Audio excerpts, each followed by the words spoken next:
He watched through the cracked window as his wife kissed the man who paid his salary, her laughter slicing through the dusk like a betrayal sung in melody. Minutes later, a call came in. Her lover, his boss, had been found unconscious in a mangled car near the ravine. She screamed when she heard the news. He stood silent, watching her collapse. What she didn't know, what nobody knew, was that her husband had made sure that crash happened. But that was only the beginning. The real revenge hadn't even started.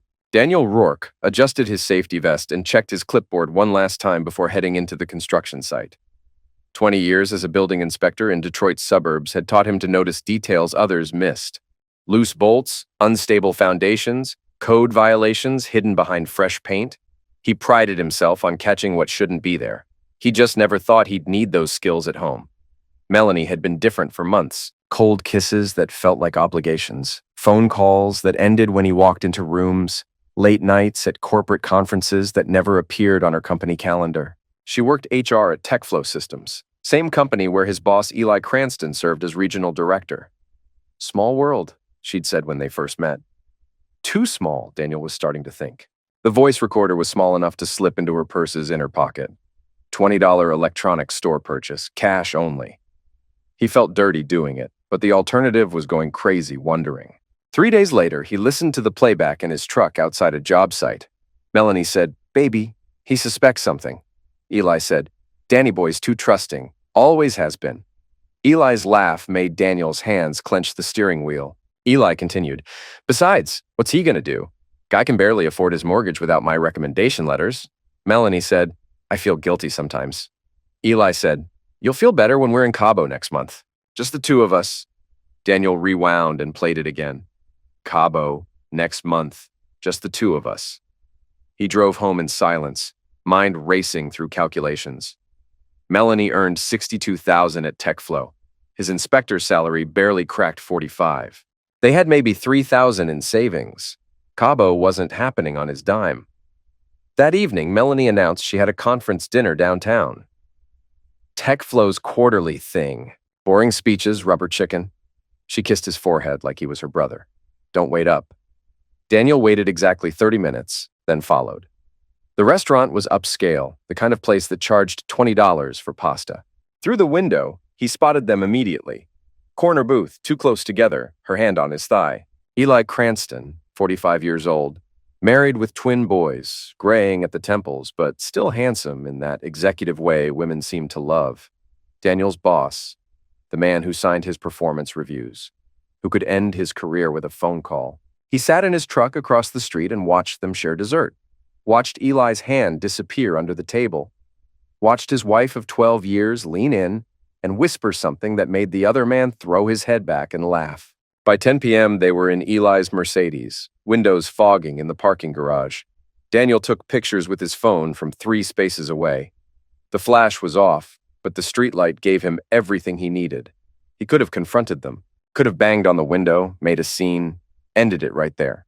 Instead, he drove home and printed the photos on his old inkjet. Then he sat at his kitchen table until dawn, staring at the images and planning. Melanie came home at midnight, claiming the dinner ran late. She showered immediately, scrubbing away evidence Daniel had already documented. She slept on her side of the bed, facing away from him. He lay awake calculating brake line pressure and road conditions. Eli drove Highway 24 home every night. Same route, same time. The curve near Riverside Park was notorious for accidents, especially in bad weather. All it would take was a small adjustment to the brake fluid reservoir, something that would cause failure under heavy braking, the kind of thing that happened to older vehicles all the time. The forecast called for rain Thursday night.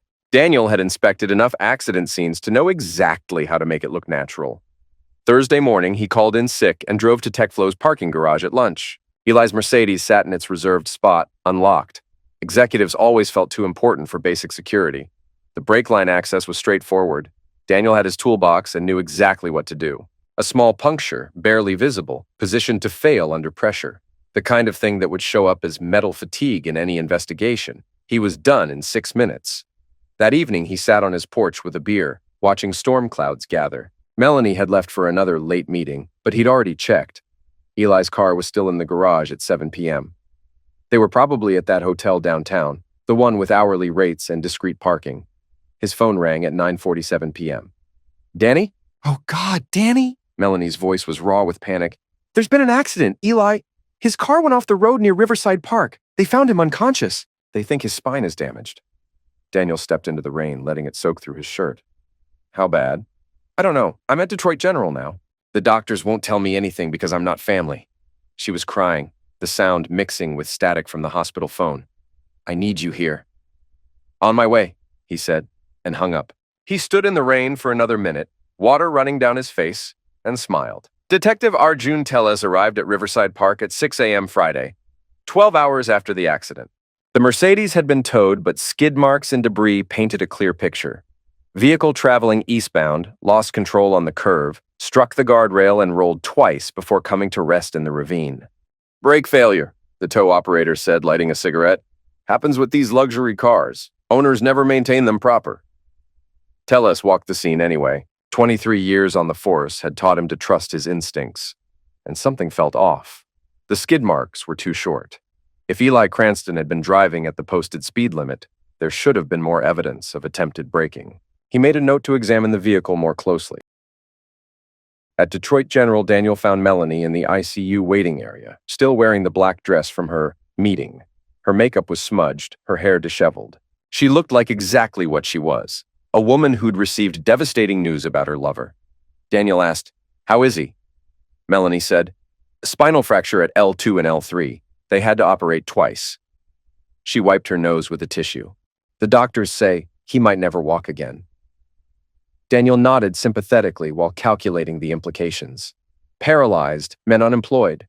Unemployed meant no more influence over Daniel's career, no more Cabo vacations or expensive dinners. Daniel asked, "Have you called his wife?" Melanie's face crumpled. She said, "She knows. She's not coming." Daniel asked, "What do you mean?" Melanie said, "Barbara filed for divorce this morning, took the twins to her mother's place in Ohio." Melanie looked up at him with red-rimmed eyes. "She said she's been planning it for months. Apparently, I wasn't the first." Daniel felt a surge of satisfaction he had to hide. Eli's life was falling apart beautifully. Daniel asked, "What about work?" Melanie said, "TechFlow's conducting an internal review. They've suspended him pending investigation of his personal conduct affecting professional relationships." She said it like she was quoting corporate speak. Maya Jensen, his assistant, apparently had documented several incidents of inappropriate behavior. Daniel asked, "Maya knew about you two?" "She knew about all of us." Melanie's voice was bitter. "She's been building a file for months, waiting for the right moment. Eli always treated her like garbage. Guess she decided to return the favor." Daniel made appropriate concerned noises while his mind raced ahead. With Eli neutralized and his reputation destroyed, the path was clear for the next phase. He'd been researching alienation of affection laws. Michigan still recognized them, unlike most states. A spouse could sue a third party for deliberately interfering with their marriage. The financial penalties could be substantial. "I need to take care of some things," he told Melanie. "Can you get home on your own?" She nodded, not looking at him. "I want to stay a while longer." Daniel drove straight to the law office of Sandra Kroll, a specialist in family law with a reputation for aggressive tactics. Her consultation fee was $300, money they couldn't afford, but an investment in the future. "Alienation of affection is difficult to prove," Kroll explained, reviewing the photos Daniel had printed. "You need evidence of deliberate interference, not just infidelity, something showing the defendant actively pursued your wife with intent to destroy your marriage." Daniel handed her the voice recorder transcripts he'd prepared. Daniel asked, "Will this be enough?" Kroll read through them twice, then smiled. Kroll said, "Mr. Rourke, this is exactly what we need. The defendant acknowledging your wife's guilt, discussing future plans together, and explicitly stating he doesn't consider you a threat. This demonstrates clear intent to alienate your wife's affection." Daniel asked, "What kind of damages are we talking about?" Kroll said, "With his corporate position and documented behavior pattern, I'd recommend seeking $750,000. That should get their attention." Daniel wrote the retainer check, knowing it would overdraw their account, but Melanie didn't check their finances anymore. She was too busy playing the grieving almost widow. By Wednesday, TechFlow's corporate attorneys had been served. The lawsuit named both Eli Cranston personally and TechFlow Systems as defendants, alleging that the company's failure to maintain professional boundaries had facilitated the affair. The response was swift and brutal. Melanie was terminated Friday afternoon for violation of company ethics policies, and inappropriate workplace relationships. Her severance package was void due to the circumstances of her departure. Her stock options, which would have vested next month, were forfeited. She came home in tears, carrying a cardboard box with 12 years of her professional life. Melanie said, "They escorted me out like a criminal. Security watched me pack my desk." Daniel held her while she sobbed, fighting to keep the satisfaction out of his voice. Daniel said, "We'll get through this." Melanie said, "How? I'm 45 years old, unemployed, and now I'm the office hoe who destroyed some executive's marriage. Who's going to hire me?" Daniel said, "We'll figure it out." But she was pulling away from him, literally and figuratively. She slept in the guest room, claiming she needed space to think. She barely spoke during meals, just pushed food around her plate and stared at nothing. 2 weeks after her termination, she exploded. Melanie screamed, "This is your fault!" throwing her phone across the living room. "You could have handled this privately, but you had to make it public. You had to destroy everyone." Daniel looked up from his newspaper, his voice calm. Daniel said, "I didn't make you cheat, Mel." Melanie said, "Don't give me that innocent act. You planned this whole thing, the lawsuit, the publicity, getting me fired. You wanted to destroy my life." Daniel said, "I wanted to save my marriage." Melanie said, "Bees." She was pacing now, her face flushed with rage. "You wanted revenge. Well, congratulations, you got it. I'm broke, unemployed, and humiliated. Are you happy now?" Daniel folded his newspaper and stood up slowly. For the first time since this began, he let his mask slip. Daniel said, "You're not the sufferer, Mel. You're just collateral, too." She stepped back like he'd slapped her. Melanie asked, "What's that supposed to mean?" Daniel said, "It means you made your choice. Now you get to live with the consequences." She stared at him for a long moment, and he saw the exact moment she realized what he'd become. "You're not the man I married." "No," Daniel said, "I'm not." The custody hearing was scheduled for a Tuesday morning in family court. Daniel arrived early wearing his best suit and carrying a manila folder thick with documentation. Melanie sat across the aisle with a public defender. She couldn't afford private counsel anymore. Judge Patricia Williams reviewed the case file with obvious displeasure. Judge Williams said, "Mr. Rourke, you're seeking temporary custody of your 11-year-old daughter based on your wife's recent life changes?" Daniel said, "Your Honor, my wife has become financially and emotionally unstable. She's unemployed, facing potential criminal charges related to her workplace conduct, and has been living in motels for the past week." It wasn't quite true. Melanie was staying with her friend Rachel, but close enough for legal purposes. Judge Williams asked, "Mrs. Rourke, how do you respond?" Melanie's lawyer stood up. Melanie's lawyer said, "Your Honor, my client's employment situation is temporary. She's actively seeking new opportunities and maintaining regular contact with the child." Judge Williams asked, "What about housing?" A long pause. Melanie's lawyer said, "She's between residences currently." Judge Williams made notes on her pad. Judge Williams said, "I'm granting temporary custody to Mr. Rourke pending resolution of the underlying civil case. Mrs. Rourke, you'll have supervised visitation every other weekend until your living situation stabilizes." Melanie burst into tears. Daniel felt nothing. That evening, Layla sat at the kitchen table doing homework while Daniel prepared dinner. She hadn't said much about the custody change, but he could see the confusion in her eyes. Layla asked, "Dad, why doesn't Mom live here anymore?" Daniel chose his words carefully. Daniel said, "Sometimes adults make mistakes that hurt their families. Mom made some bad choices, and now she has to deal with the consequences." Layla asked, "Is she coming back?" Daniel said, "I don't know, sweetheart. Maybe someday." But he knew she wasn't. The divorce papers were already drafted, waiting in Sandra Kroll's office. He'd file them after the alienation of affection case was settled, when he had maximum leverage. His phone buzzed with a text from Rachel, Melanie's best friend. "We need to talk. Meet me at Denny's on 8 Mile tomorrow at 2 p.m. Come alone." Daniel almost ignored it, but curiosity got the better of him. Rachel was waiting in a corner booth, looking nervous. She'd been Melanie's college roommate and maid of honor at their wedding. Pretty once, but 15 years of marriage to a heavy drinker had worn her thin. Rachel said, "She doesn't know I'm here." Daniel asked, "What do you want?" Rachel said, "To tell you the truth about what she was really planning." Daniel waited. Rachel said, "The affair with Eli wasn't just about sex or feeling wanted or any of that romantic BS. She was planning to leave you anyway. Had been for over a year." Daniel said, "I know about the affair, Rachel." Rachel asked, Do you know about the exit strategy? She slid a manila envelope across the table. I found this on her laptop last month. She asked me to proofread it, said it was just a draft, but I made a copy. Daniel opened the envelope and found a printed document titled The Freedom Plan. It was dated 8 months ago, long before he'd discovered the affair. The document was devastating. A detailed plan to maximize her divorce settlement by hiding assets, claiming emotional misuse, and painting Daniel as an unfit father. It included research on Michigan divorce law, contact information for aggressive attorneys, and a timeline for implementing various strategies. The most damaging section was her financial analysis. Daniel's inspector salary caps our joint income at $107K annually. Post-divorce, I can expect $31K in alimony and child support, plus half the house equity, $89K. With my TechFlow salary and stock options, I'll be earning more as a divorced woman than I ever did married. Target timeline. File papers after my options vest in March. The plan also detailed how she'd document verbal misuse and emotional distance to support her claims. She'd even practice phrases with Rachel, testing how they sounded to potential judges. But the worst part was the final paragraph. The hardest part will be Layla. She adores Daniel, and breaking them up will cause her pain.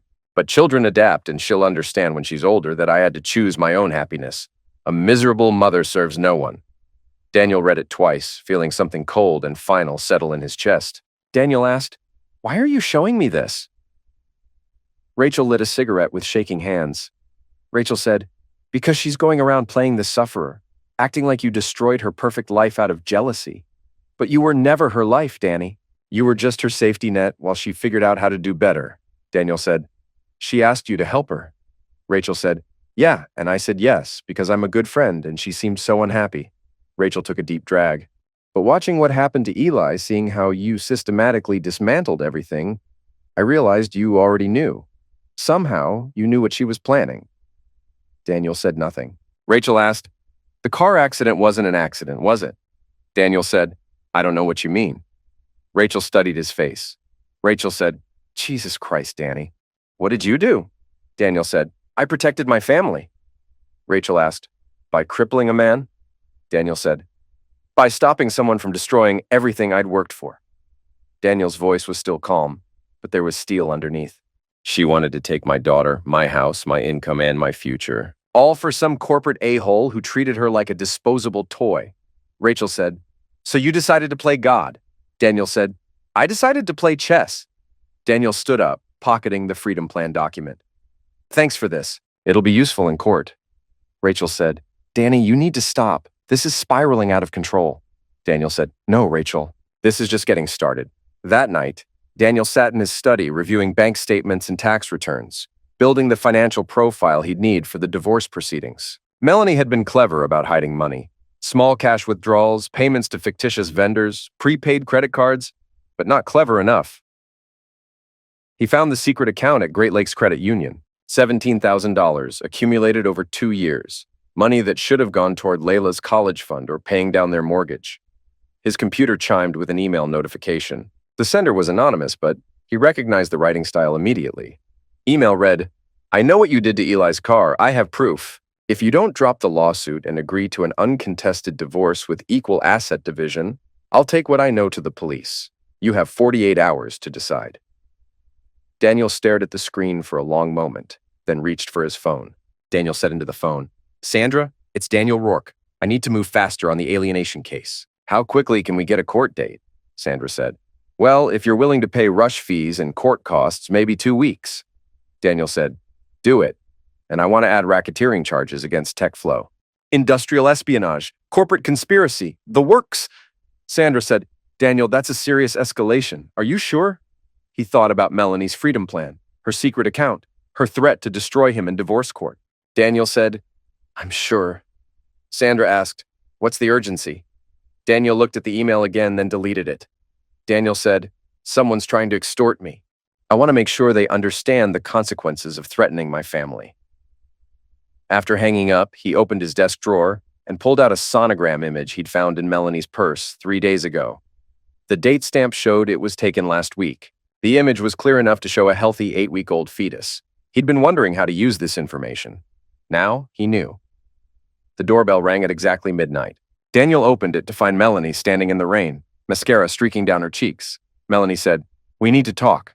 Daniel said, "It's late, Mel. Layla's sleeping." Melanie said, "This can't wait." She pushed past him into the living room.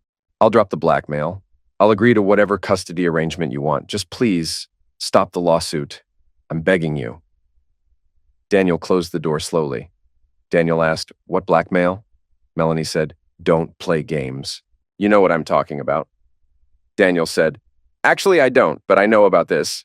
He pulled the sonogram from his pocket and held it up. Melanie went white. Melanie asked, "Where did you get that?" Daniel said, "Your purse. You always were careless with important documents." Daniel studied the image with theatrical interest. 8 weeks along. Congratulations. "When were you planning to tell me I was going to be a father again?" Melanie said, "Danny, please." Daniel said, "Except we both know that's not true, don't we? We haven't slept together in 4 months. This baby belongs to your paralyzed boyfriend in the hospital." Melanie collapsed into the nearest chair, her hands shaking. Melanie said, "I can explain." Daniel said, "I'm sure you can, but here's what's going to happen instead." Daniel sat across from her, his voice conversational. "You're going to withdraw whatever evidence you think you have about Eli's accident. You're going to accept whatever custody arrangement the court decides. And you're going to disappear from my life permanently." Melanie asked, "And if I don't?" Daniel said, "Then tomorrow morning, I call Channel 7 News and tell them that TechFlow's former HR manager is pregnant with her paralyzed boss's baby. And how she's been blackmailing her husband to cover up their corporate affair." Daniel smiled. "Think that'll help your job search?" Melanie stared at him like she was seeing him for the first time. Melanie said, "You've thought of everything, haven't you?" Daniel said, "I had good teachers. You and Eli showed me how to plan ahead." She was quiet for a long moment. Melanie asked, "What happened to you, Danny? You used to be a good man." Daniel said, "I used to be a stupid man." "There's a difference." Melanie asked, "The baby? What am I supposed to do about the baby?" Daniel handed her the sonogram. "That's not my problem anymore." After she left, he poured himself a whiskey and sat in his study until dawn, staring at financial documents and legal papers. In 3 hours, he'd won everything: custody, the house, his reputation, and his revenge. So why did he feel so empty? The trailer park sat on 20 acres of cracked asphalt and broken dreams, 30 minutes outside Detroit proper. Melanie's new home was a 1987 Fleetwood with wood paneling and windows that didn't quite seal. Rent was $400 a month, utilities included, which was about all she could afford on unemployment benefits. Daniel drove through the park on Saturday morning, ostensibly looking for his brother Craig, who'd been living rough since his latest arrest. In reality, he wanted to see how far his wife had fallen. She was sitting on the trailer's front steps, smoking a cigarette, and staring at the traffic on the highway beyond the fence. Even from 50 yards away, he could see the pregnancy showing through her loose t-shirt. 5 months along now, according to his calculations. His phone buzzed with a text from Sandra Kroll. TechFlow settled out of court, $450K, non-disclosure agreement, admission of corporate liability. Congratulations, nearly $500,000. Enough to pay off the house, fund Layla's college, and leave him financially secure for the first time in his adult life. All because his wife had decided to cheat with the wrong man. He was pulling out of the trailer park when he spotted Craig stumbling out of a liquor store, paper bag in hand. His older brother looked like he'd aged 10 years in the past 6 months. Hollow cheeks, yellowed teeth, hands that shook even when he wasn't drinking. Craig said, "Danny." He waved him over, grinning with genuine pleasure. "Didn't expect to see you in this neighborhood." Daniel said, "Looking for you, actually. Mom's worried." Craig's expression sobered. Craig said, "Yeah, well, tell her I'm fine." Daniel said, "You don't look fine." Craig said, "You don't look like yourself either, little brother. Heard about you and Mel through the grapevine. Heard about that lawsuit, too." Craig leaned against the truck, studying Daniel's face. "You really took that corporate fool for $500,000, Daniel said. "Settlement's confidential." Craig said, "Bees it is. This is Detroit. Everyone knows everyone's business." Craig took a swig from his bottle. "Question is, was it worth it?" Daniel asked, "What do you mean?" Craig said, "I mean, you got your money and your revenge, but you also destroyed the mother of your kid. Mel's living in a trailer, Danny, pregnant and broke. That's cold, even for someone who deserved it. Daniel felt his temper rising. Daniel said, "She made her choices." Craig said, "So did you. And somewhere along the way, you turned into someone I don't recognize." Craig's voice was slurred, but his eyes were sharp. "You used to be the good brother, the responsible one. Now you're scaring people."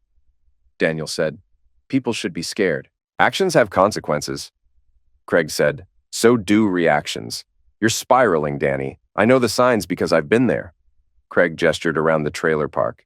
"This is where people end up when they let anger consume them. Is this really what you want?" Daniel drove away without answering, but Craig's words followed him home. That evening, his mother called. Lena Rourke was 75, sharp as a tack, and had raised 4 boys, mostly by herself after their father died in a factory accident. She didn't waste time on pleasantries. Lena said, "I'm taking Layla for the summer." Daniel said, "Mom, that's not necessary. We're doing fine." Lena said, "No, you're not. That child called me last night crying because kids at school are teasing her about the divorce. Apparently someone's parents work at TechFlow and the whole story got around." Daniel's stomach dropped. Daniel asked, "What kind of teasing?" Lena said, "The kind that damages a 12-year-old girl permanently. She wants to know why her mother lives in a trailer and why her father destroyed their family on purpose." Daniel said, "I protected our family." Lena said, "You protected your pride. There's a difference." Lena's voice was steel wrapped in velvet. "Layla's coming to stay with me in Grand Rapids until school starts. You need time to figure out what kind of man you want to be." Daniel said, "I'm her father. You can't just—" Lena said, "I can and I will. Judge Williams agrees. Temporary custody modification based on the child's emotional well-being." Daniel hung up and immediately called Sandra Kroll, but it was too late. The papers had already been filed. His own attorney had recommended the arrangement, citing the media attention and Layla's obvious distress. For the first time since this began, Daniel was completely alone. 2 weeks later, he was arraigned on attack charges. It happened outside the federal courthouse, where TechFlow's attorneys were finalizing the settlement paperwork. Blake Givens, the corporate lawyer who'd tried to discredit Daniel during depositions, made the mistake of gloating publicly. "Your client got lucky," Givens told a reporter. "This whole case was built on the vindictive fantasies of a bitter husband who couldn't accept that his wife found someone better." Daniel was 20 feet away, close enough to hear every word, close enough to see the smug smile on Givens's face as he implied that Daniel was a pathetic beta-bucks who'd gotten rich off his own humiliation. The punch broke Givens's nose and knocked him unconscious. Security cameras captured everything. Daniel being tackled by courthouse guards, Blake Givens bleeding on the courthouse steps, reporters scrambling for better angles. The footage was on the evening news within hours. "Local man attacks attorney in courthouse attack," the headline read. His mugshot, angry, disheveled, looking every inch the dangerous ex-husband, went viral on social media. At his arraignment, Daniel stood before Judge Martinez wearing an orange jumpsuit and handcuffs. Sandra Kroll had arranged bail, but the damage was done. He was now the public face of domestic violence. The cautionary tale about men who couldn't handle rejection. "The defendant will have no contact with any TechFlow employees or their legal representatives," Judge Martinez ordered. "Violation of this order will result in immediate incarceration." Daniel nodded, not trusting himself to speak. Outside the courthouse, reporters shouted questions about his marriage, the lawsuit, and whether he'd threatened his wife. He pushed through them without comment, but one voice cut through the noise. "Mr. Rourke, do you regret destroying your family for money?" He turned to see Melanie standing at the edge of the crowd, visibly pregnant now, flanked by reporters. She'd clearly been giving interviews, playing the role of the misused wife who'd finally escaped her controlling husband. "You can destroy everything," she called out, loud enough for the cameras to catch. "Everything except me." Daniel stared at her across the courthouse plaza, seeing the triumph in her eyes. She thought she'd won, thought she'd turned the narrative around and made herself the sufferer again. He smiled, cold and carnivory.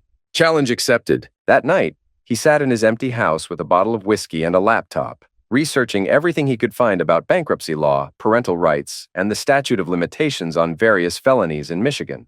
If Melanie wanted to play the sufferer, he'd give her something to really cry about.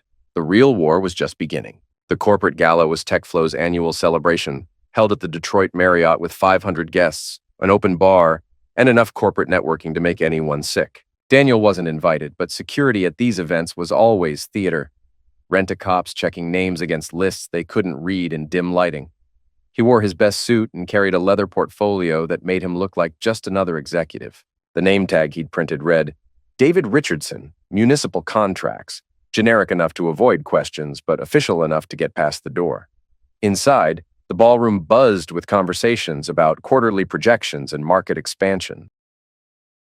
Daniel recognized several faces from his lawsuit research: TechFlow executives who'd been deposed, attorneys who'd tried to destroy his credibility, HR managers who'd participated in covering up Eli's behavior. He spotted Maya Jensen near the bar, accepting congratulations on her recent promotion to regional director. Eli's old job. She'd cleaned up nicely. The nervous assistant had transformed into a confident executive, her success built on the rubble of her former boss's career. Daniel said, "Hey, excuse me," as he approached with a practiced smile. "Maya Jensen, I'm David Richardson from Municipal Contracts. I wanted to congratulate you on the promotion." She turned, wineglass in hand, clearly not recognizing him. Maya said, "Thank you, I don't think we've met." Daniel said, "New to the company. I've been following the leadership transition with great interest." His voice was conversational, unthreatening. "The way you handled the Cranston situation was masterful." Maya's smile faltered slightly. Maya said, "I'm not sure what you mean," Daniel said. "The documentation you compiled, the pattern of behavior you identified, it must have taken months to build such a comprehensive case." Now she was nervous. Maya said, "I think there's been a misunderstanding." Daniel said, "No misunderstanding. I represent Municipal Contracts, and we do extensive background checks on our corporate partners. Your internal communications about Eli Cranston's behavior were quite detailed." Daniel opened his portfolio and pulled out printed emails, communications between Maya and TechFlow's legal department that he'd obtained through discovery during his lawsuit. Messages detailing Eli's maltreatment of subordinates, his inappropriate relationships, and Maya's growing file of evidence.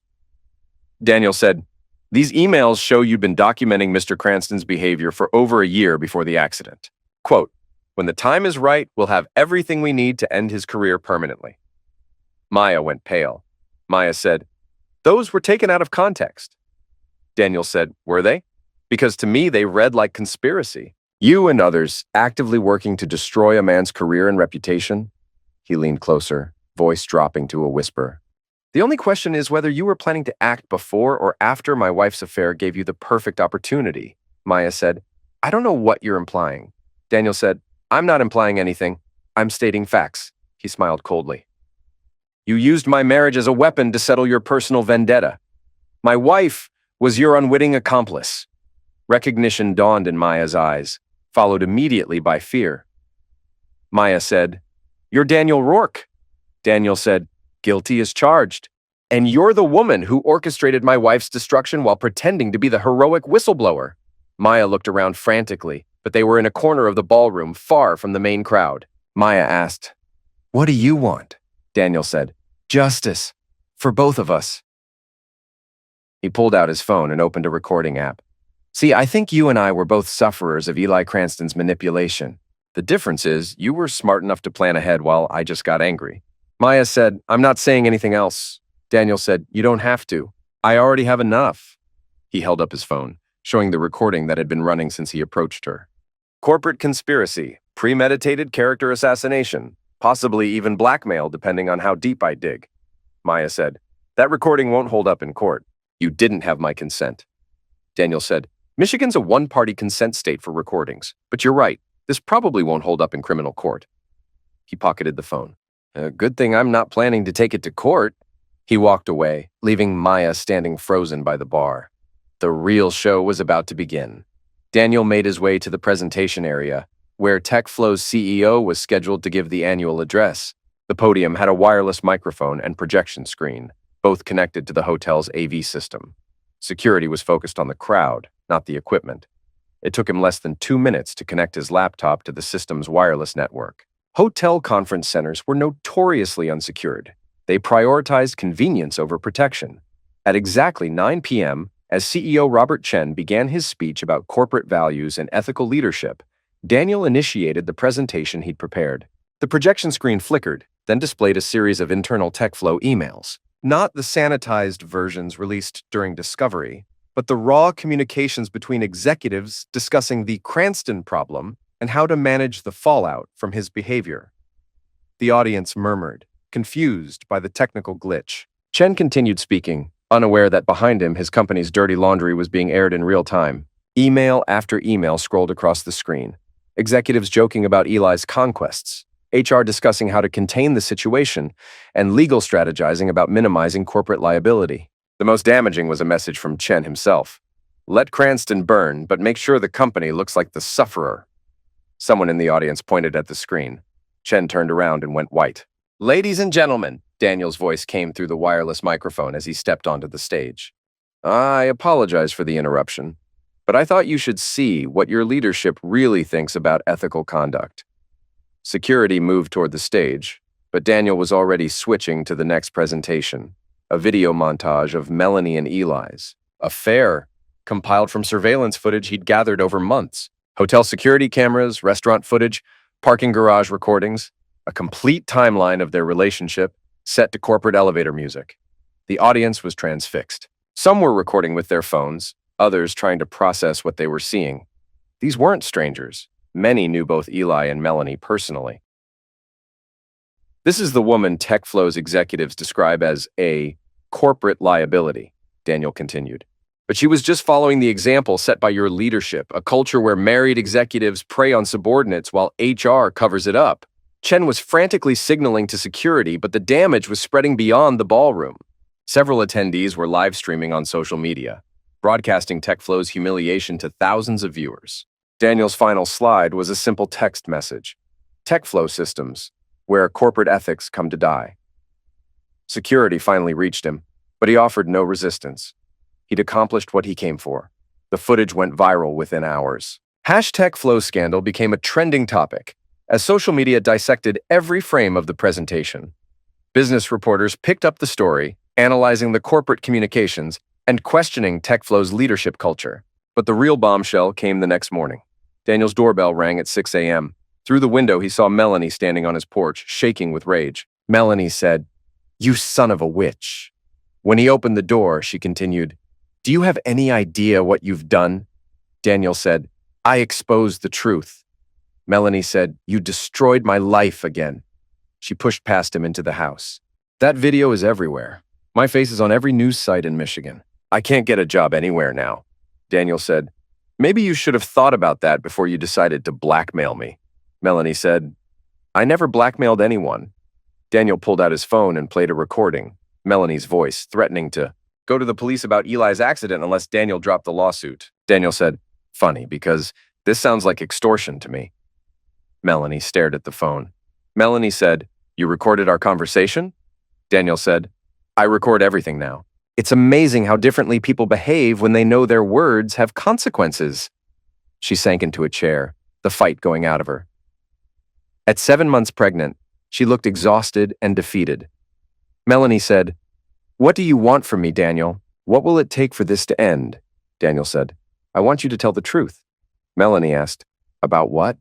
Daniel said, "Everything. The affair, the pregnancy, your plans to leave me, the blackmail attempt, all of it." Daniel sat across from her. "I'm hosting a dinner party tomorrow night, very intimate.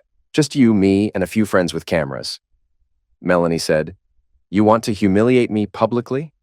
Daniel said, "I want to give you a chance to control your own narrative.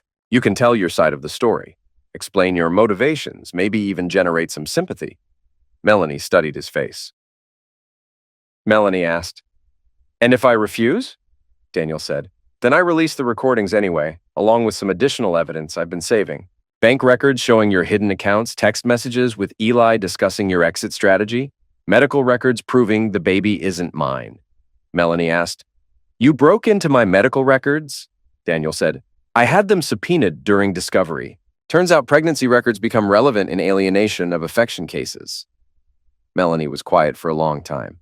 Melanie said, "This dinner party, what exactly would I have to say?" Daniel said, "The truth, that you planned to leave me long before the affair started, that you used Eli to fund your escape plan, that you tried to extort me when it all fell apart." Melanie asked, "And in exchange?" Daniel said, "I stopped releasing new evidence. You get to disappear with whatever dignity you have left. She looked around the house. Their house, which would legally be his alone once the divorce was finalized. Melanie said, I don't have a choice, do I? Daniel said, everyone has choices, Mel. You've just run out of good ones. The next evening, Daniel set up cameras in his dining room and invited 3 guests, a local blogger who covered Detroit society, a freelance journalist from the Detroit Free Press, and Rachel, ostensibly as Melanie's support, but really to validate the confession. Melanie arrived wearing a maternity dress that emphasized her pregnancy, clearly hoping to generate sympathy, but her attempt to play the sufferer crumbled within minutes of sitting down. Daniel said, let's start with the timeline. When did you first decide to leave our marriage? Melanie glanced at the cameras, then back at him. Melanie said, about 18 months ago. Daniel asked, before the affair with Eli? A long pause. Melanie said, yes. Daniel asked, and what prompted that decision? Melanie said, I felt trapped, like I was wasting my life. Her voice was barely above a whisper. I wanted more than what we had. Daniel asked, more money? Melanie said, more everything. I was 43 years old, stuck in a suburban marriage with a man who would never be anything more than a municipal inspector. The words hung in the air like a slap. Even though Daniel had known this was coming, hearing it spoken aloud in front of cameras felt like dying a little. Daniel said, so you developed an exit strategy. Melanie said, I researched my options, legally, financially. I wanted to make sure Layla and I would be secure. Daniel said, secure meaning you wanted to maximize your divorce settlement while minimizing my parental rights. Melanie's composure was cracking. Melanie said, I wanted what was fair. Daniel said, fair according to whom? You were planning to claim I was emotionally abusive, that I was an unfit father. You documented fake incidents to support those claims. Melanie said, they weren't fake. You were distant, critical. Daniel said, I was working 60 hours a week to support our family while you planned to destroy it. Daniel's voice remained level, but steel showed through. Tell them about the Cabo trip. Melanie's face went white. Melanie said, what about it? Daniel said, the vacation you were planning with Eli while still married to me. The one you discussed on recordings I made? Melanie said, you had no right to record me. Daniel said, I had every right to protect myself from fraud. Daniel turned to the cameras. My wife was embezzling from our joint accounts to fund an affair with my boss, while simultaneously planning to divorce me and claim half our assets. When I discovered the affair, she attempted to blackmail me using fabricated evidence. Melanie said, that's not... Daniel said, it's all documented. Bank records, recordings, witness testimony. The only question left is whether she committed these crimes out of greed or just because she could. Melanie looked at Rachel, silently pleading for support, but her best friend just stared at her hands. Daniel said softly, tell them about the baby.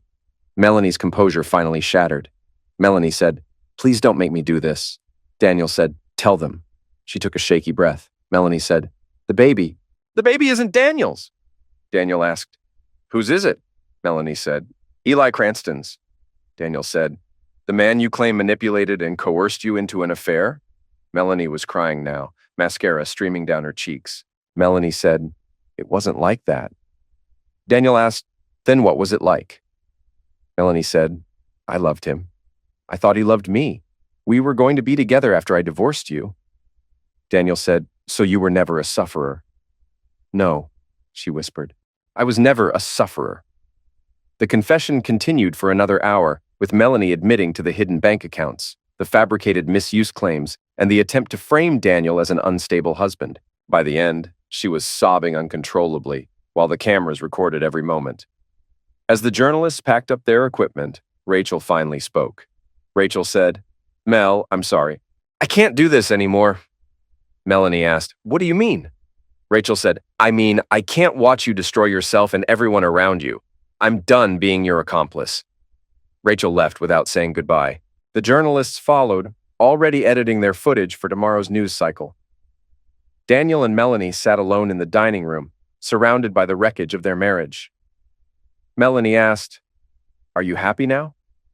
Daniel said honestly, no, but I'm finished. Melanie struggled to her feet, her pregnancy making movement difficult.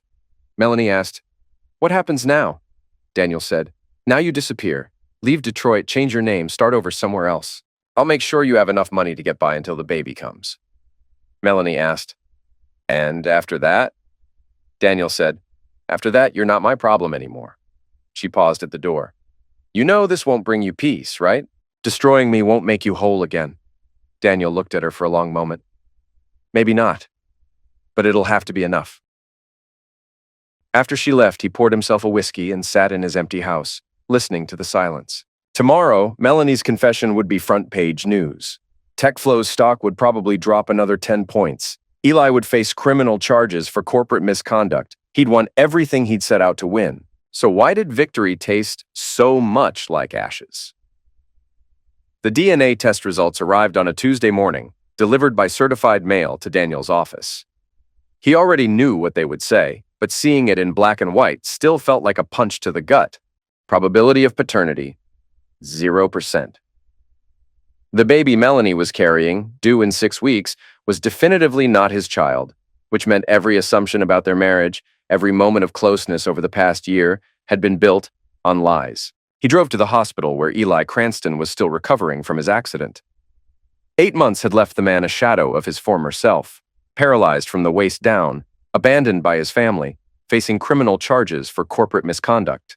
But he was alive, which was more mercy than Daniel had originally intended. Eli said, "Mr. Rourke," when Daniel entered the room. His voice was hoarse from months of medical procedures. "I wasn't expecting visitors," Daniel said. "I brought you something." Daniel handed him the DNA test results. Eli read them slowly, his face showing no emotion. Eli said, "Congratulations. You're not the father." Daniel said, "That makes you the father." Daniel pulled out a second set of papers, Melanie's complete medical records, including genetic testing that definitively identified Eli as the biological father. Daniel said, "She's carrying your son, due in 6 weeks. Thought you should know before you face the judge next month." Eli set the papers aside. Eli asked, "What do you want from me, Daniel?" Daniel said, "Nothing. You've already given me everything I needed." Eli asked, "Revenge?" Daniel said, "Justice. There's a difference." Eli laughed bitterly. Eli said, "Is there? Because from where I'm sitting, it looks like you systematically destroyed everyone who wronged you. My career, my family, my health, Melanie's reputation, her finances, her future, all very methodical, very thorough." Daniel said, "You destroyed yourselves. I just documented it." Eli said, "Did we? Or did you engineer the perfect storm to make sure we all paid maximum price for our mistakes?" Daniel said nothing. Eli said, "The car accident," Eli continued. "That wasn't an accident, was it?" Daniel said, "The insurance company ruled it mechanical failure." Eli said, "Insurance companies rule what they're told to rule. But brake lines don't just fail on 8-month-old Mercedes vehicles." Daniel met his eyes. Daniel said, "Prove it." Eli said, "I don't need to prove it. I know it. You know it. That's enough." Daniel asked, "Is it?" "Because I sleep fine at night." Eli asked, "Do you?" "Because I think about you sometimes, lying awake in that empty house, wondering if revenge was worth becoming the kind of man who cripples people for sport." Daniel stood up. Daniel said, "Enjoy fatherhood, Eli. I hear it's life-changing." He was almost to the door when Eli called out. Eli said, "She contacted me, last week." Daniel stopped. Eli said, "Melanie, called to tell me about the baby, ask if I wanted to be involved." Daniel turned around. Eli said, "You know what I told her?" Daniel asked, "Why are you telling me this?" Eli said, "I told her I never loved her, that she was just convenient, and now she's inconvenient, that I have no interest in being connected to her or her child for the rest of my life." Eli said, "Because that woman is about to give birth to a child who will have no father and a mother, with no money, no job, and no future. Because your daughter is going to grow up knowing her father destroyed her family for money. Because none of us are walking away from this intact." Daniel felt something twist in his chest, but his voice remained steady. Daniel said, "That's not my problem." Eli said, "Isn't it? You set this whole thing in motion. You orchestrated every move, anticipated every consequence. Except one." Daniel asked, "Which is?" Eli said, "What you were going to do with the rest of your life after you won." Daniel left without responding, but Eli's words followed him home. That evening, he sat in his study reviewing financial statements. The settlement money had been invested conservatively, enough to pay off the house, fund Layla's education, and provide security for decades to come. He'd achieved everything he'd set out to achieve. His phone rang. Sandra Kroll's name appeared on the screen. Sandra said, Daniel, we have a problem. Melanie's filed a motion to vacate the custody agreement, Daniel asked. On what grounds? Sandra said. She's claiming the confession was coerced. Says you threatened to release fabricated evidence if she didn't comply. Daniel felt ice form in his stomach. Daniel said, she signed a waiver. Everything was voluntary. Sandra said, waivers can be challenged. She's also filed a criminal complaint alleging extortion and maltreatment. Daniel asked, based on what evidence? Sandra said, I don't know yet, but there's something else. She hired Marcus Webb as her attorney. Daniel knew the name. Webb was Detroit's most aggressive criminal defense lawyer, the kind who specialized in destroying prosecution cases through technicalities and character assassination. Daniel asked, how is she paying for Webb? Sandra said, that's what worries me. Either someone's funding her defense, or Webb thinks he can get enough from a civil suit to justify working on contingency. After hanging up, Daniel poured himself a whiskey and tried to think through the implications. Melanie was broke, desperate, and carrying another man's child, but she wasn't stupid. If she was making a play this late in the game, she had something. His computer chimed with an email notification. The sender was Detective Arjun Tellis. Email read, Mr. Rourke, I need to speak with you regarding the Cranston vehicle accident. New evidence has come to light that requires follow-up investigation. Please contact my office to schedule an interview. Daniel stared at the screen for a long moment, then reached for his phone. Daniel said into the phone, Sandra, it's Daniel. I need to know everything about Fifth Amendment protection and when it applies. The next morning brought another surprise. Daniel's doorbell rang at 6 a.m., and he opened it to find Layla standing on the porch with a suitcase. Layla said, Grandma drove me here. I told her I wanted to come home. Daniel said, Sweetheart, we talked about this. You're supposed to stay with Grandma until… Layla said, until what? Until you and Mom finish destroying each other? Her voice was steady, but her eyes were red-rimmed. I'm 12, Dad. I'm not stupid. She pushed past him into the house. Layla said, I know what you did to Mom. I know about the lawsuit and the money and everything. Kids at school won't stop talking about it. Daniel closed the door, his heart sinking. Daniel said, Layla said, I also know what Mom did to us. The cheating, the lying, the planning to leave? She turned to face him. Rachel told me everything after Mom's interview came out. Daniel said, Rachel shouldn't have… Layla said, someone needed to tell me the truth. You both lied to me for months, pretending everything was fine while you planned to destroy each other. Daniel knelt down to her level. Daniel said, I was trying to protect you. Layla said, from what? From knowing that my parents are terrible people who care more about winning than about me? The words hit like a physical blow. Daniel said, that's not true. Layla said, isn't it? When's the last time either of you asked what I wanted? When's the last time anyone cared how I felt about any of this? Daniel had no answer. Layla said, I want to live here, with you. Not because of court orders or custody agreements, but because this is my home and you're my dad. But I need you to stop. Daniel asked, stop what? Layla said, stop hurting people. Stop being angry all the time. Stop trying to make Mom pay for everything she did. Her voice broke. I need my dad back. The one who taught me to ride a bike and helped with my homework and didn't spend every night planning revenge. Daniel pulled her into a hug, feeling her small body shake with suppressed tears. Daniel said, I'm sorry, sweetheart. I'm so sorry. Layla asked, can you stop? Can you just let it end? Daniel thought about Detective Tellis's email, Melanie's new lawyer, the evidence, recordings, and documentation he'd accumulated, and the final moves he'd planned to ensure his victory. Daniel said, yes, I can stop. That afternoon, he called Sandra Kroll and Marcus Webb, arranging a meeting for the following day. If Melanie wanted to end this, he was willing to negotiate.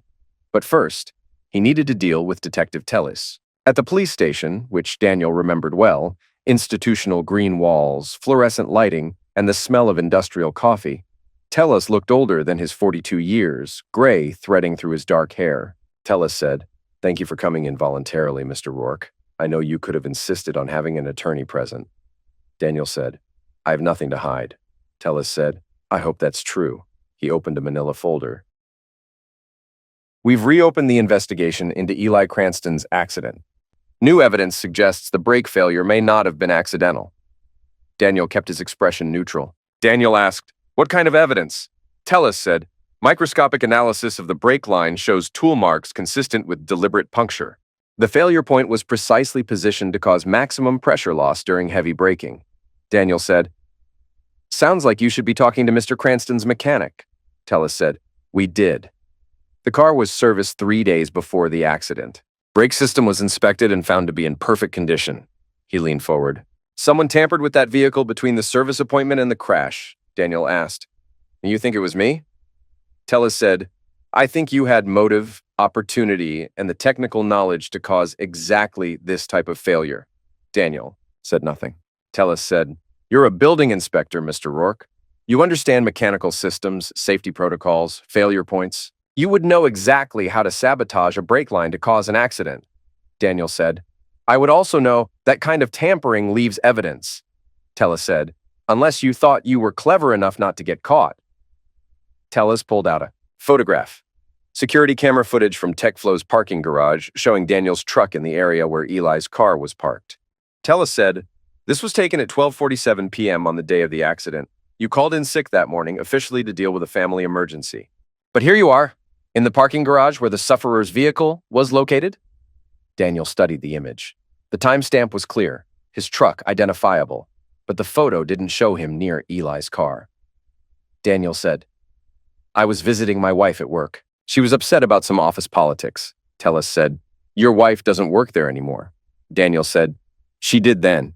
Tellis said, "But she wasn't at work that day. We checked.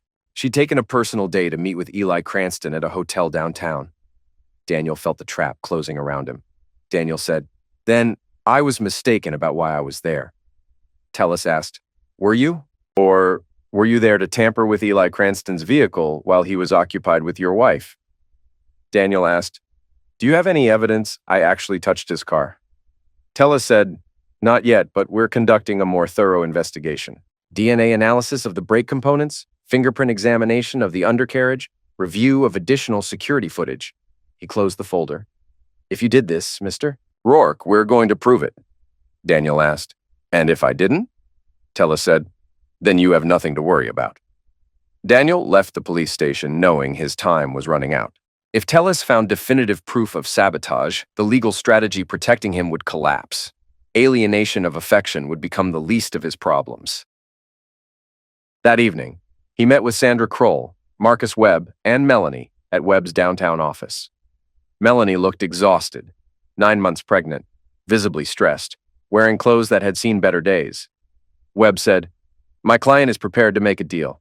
Full dismissal of all civil and criminal complaints in exchange for a reasonable settlement and non-disclosure agreement." Sandra asked, "How reasonable?" Webb said, $200,000 and joint custody of the minor child once she reaches 14 and can choose for herself." Daniel almost laughed. Daniel said, "She wants me to pay her $200,000 to drop charges she can't prove." Webb said, "She wants compensation for the systematic campaign of maltreatment and defamation you've conducted. The alternative is criminal prosecution for vehicular attack and extortion." Daniel said, "You'll never make either charge stick." Webb said, "Maybe not, but the publicity alone will destroy what's left of your reputation.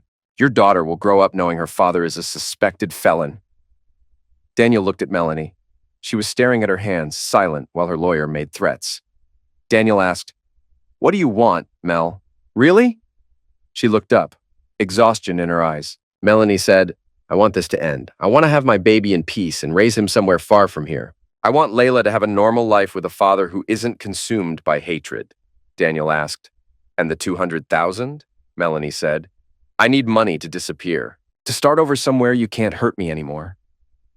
Daniel thought about Layla's words, about the man he'd become, about the empty house waiting for him, about Detective Tellis and the evidence that might or might not exist. 50,000, he said finally.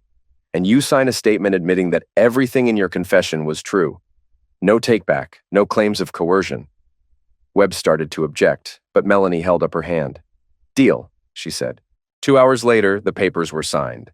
Melanie would receive $50,000 in exchange for dismissing all complaints and leaving Michigan permanently. She would have no contact with Daniel or Layla except for supervised visits twice a year.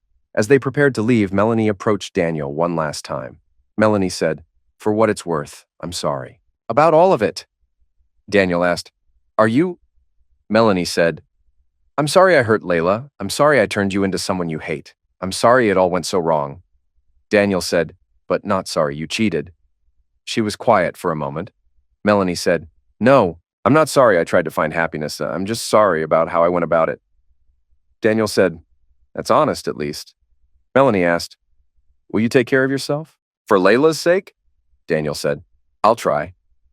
3 days later, Melanie gave birth to a healthy boy she named Michael. She never listed a father on the birth certificate. A week after that, she left Detroit with her newborn son and $50,000, heading for a new life in Oregon where no one knew her story. Detective Tellez called that same week to inform Daniel that the Cranston investigation had been closed due to insufficient evidence. The security footage was too grainy to prove tampering, the DNA analysis was inconclusive, and without additional witnesses, the case couldn't proceed. Daniel hung up the phone and felt nothing. No relief, no satisfaction, no vindication, just emptiness. That evening, Layla found him sitting in his study staring at financial statements. Layla asked, "Dad, are you okay?" Daniel said, "I'm fine, sweetheart." Layla said, "No, you're not." She sat on the arm of his chair. "But maybe you will be." Daniel said, "Maybe." Layla said, "Mom called today, from Oregon." Daniel looked up. Daniel asked, "What did she say?" Layla said, "That she loves me and she's sorry for everything. That she hopes you and I can be happy together." Daniel asked, "How do you feel about that?" Layla was quiet for a moment. Layla said, "Sad, but also relieved. Like maybe we can all start over now." Daniel asked, "Would you like that?" Layla said, "I'd like my dad back, the real one." Daniel closed the financial statements and pulled his daughter into a hug. Daniel said, "I'll work on it." 6 months later, Daniel sold the house and moved with Layla to Grand Rapids, closer to his mother and farther from the memories. He took a job with the state inspector's office. Less money, but better hours, time to coach Layla's soccer team and help with homework. He never remarried, never dated seriously. Some wounds ran too deep to heal completely. But on a Saturday morning in spring, watching Layla score the winning goal in her championship game, he felt something he hadn't experienced in over a year: contentment. After the game, as they walked to his truck, Layla asked the question he'd been dreading. Layla asked, "Dad, do you ever wonder about Michael?" "About Mom?" Daniel said, "Sometimes." Layla asked, "Do you hate them?" Daniel thought about Melanie in Oregon, raising Eli's son alone. About Eli in his wheelchair, facing years of physical therapy and legal bills. About himself, middle-aged and starting over with a 12-year-old daughter who deserved better than the man he'd become. "No," he said finally, "I don't hate them anymore." "Good," Layla said, taking his hand. "Hate makes people do terrible things." As they drove home through the Michigan countryside, Daniel caught sight of himself in the rearview mirror. For the first time in months, he didn't recognize the cold, calculating stranger looking back at him. Instead, he saw a father taking his daughter home after her soccer game, planning to stop for ice cream and maybe rent a movie. A man who'd lost everything and somehow found what mattered most. It wasn't the ending he'd planned, but maybe, for the first time in his life, that was exactly the point. That night, as Layla slept peacefully in her new room, Daniel sat on his porch and deleted every recording, every photograph, and every document from his campaign of revenge. The evidence of his victory disappeared into digital oblivion, leaving only the memory of what he'd been willing to become for the sake of winning. He'd gotten his revenge. He'd destroyed everyone who'd wronged him. He'd won completely and utterly, and it had cost him everything that actually mattered. But looking at the stars over Grand Rapids, listening to his daughter breathe safely in the room above, Daniel Rourke finally understood the difference between justice and revenge, between winning and healing. Tomorrow, he would wake up and be a father. He would make breakfast, help with homework, and continue the slow work of becoming human again. The resignation clause of his old life had finally taken effect, and for the first time since this all began, that felt like victory enough.